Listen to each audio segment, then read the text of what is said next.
teman-teman semua. Di video kali ini kita akan bahas tentang perhitungan yang biasa digunakan di dalam spektrofotometri. Yang pertama mengenai satuannya. Satuan yang biasa digunakan di dalam spektrofotometri adalah ppm atau part per million. Nah, part per million ini sama dengan 1 mg zat yang dilarutkan di dalam 1 liter pelarut, atau sama dengan juga 1 mikrogram zat yang dilarutkan di dalam 1 mili pelarut. Kemudian untuk rumus dasar dari perhitungan ppm ini adalah ppm sama dengan miligram per mili dikali 1000. Jadi untuk rumus dasarnya adalah ini.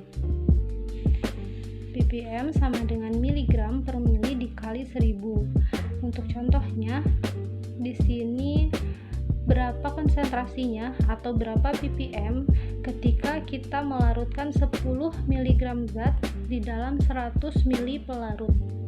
Maka kita tuliskan ppm sama dengan 10 mg per 100 mili dikali 1000.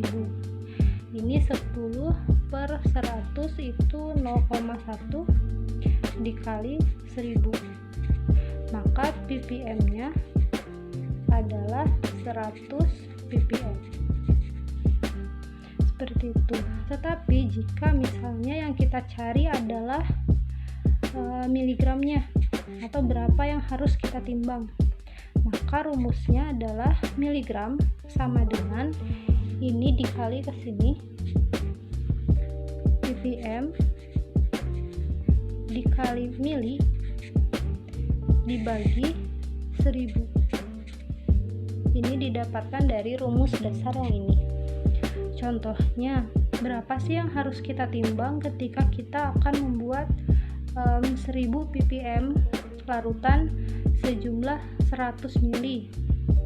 Maka di sini adalah miligram sama dengan 1000 dikali 100 dibagi 1000.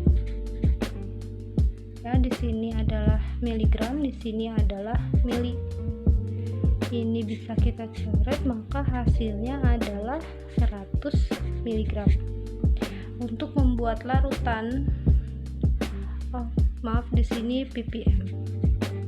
Untuk membuat 1000 ppm, untuk membuat larutan dengan konsentrasi 1000 ppm sebanyak 100 mili, kita harus menimbang sebanyak 100 mg zat.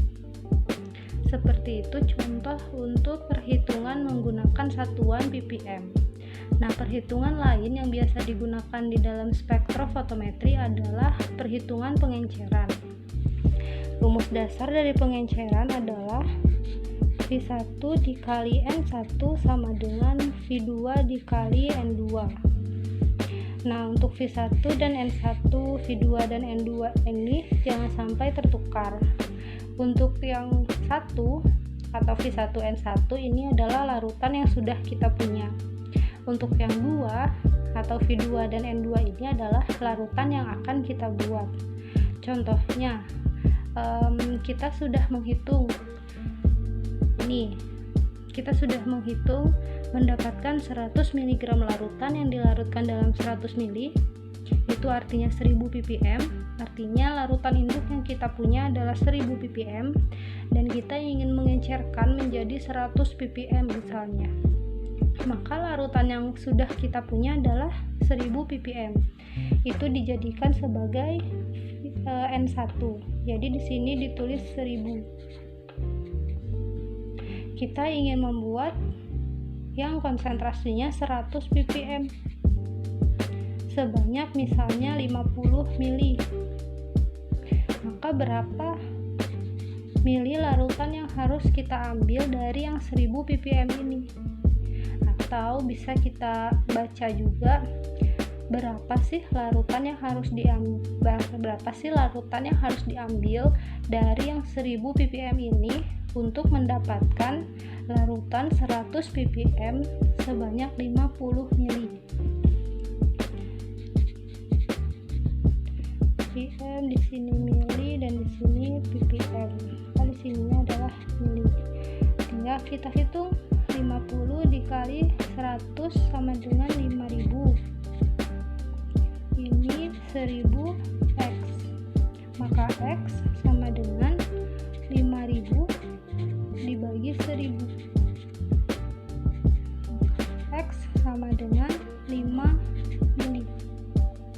kita mengambil larutan 1000 ppm sebanyak 5 ml, dimasukkan ke dalam labu takar 50 ml, kemudian diencerkan menggunakan pelarutnya sampai 50 ml.